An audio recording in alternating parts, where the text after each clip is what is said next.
Julien, do you find Tudor better than Rolex? Ooh, no. No. No. Wow. How could you even say that? How dare you suggest that, Chris?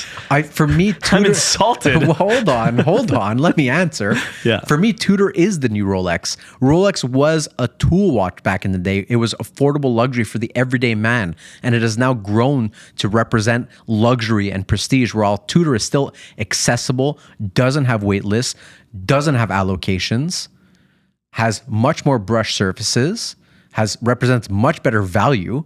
And I would argue that you can't wear Rolex everywhere, but you can definitely wear Tudor everywhere.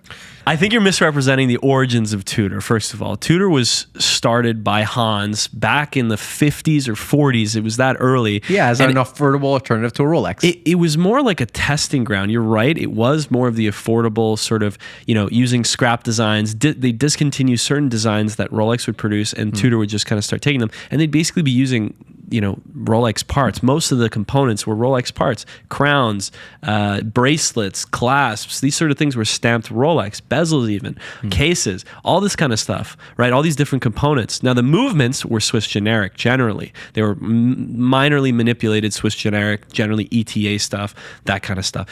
Now, that kind of framework of Tudor having to be cheaper than Rolex has continued to this day. So modern Tudor watches, you'll notice the thing about Tudor is it's almost there, but it's like the brand is holding itself back from taking it to that next level where, okay, they know that people like the Black Bay 41 or the 58, but they also know that people would only buy a 58 if it was a bit thinner. Right. If it was a bit more and a bit better taper on the wrist, people would choose it over a Submariner.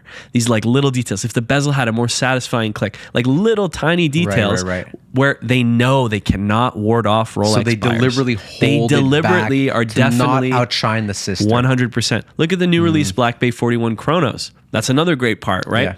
They're doing these crazy funky dials, a Tiffany. I love that, but the watch is too thick. The watch is too thick. It's way too thick, And yeah. do you not think that they can make it thinner? Do you not think that they could release an in-house Tudor chrono, or at least just manipulate the B01 further and make it slim down, because they're using a Breitling movement in that watch?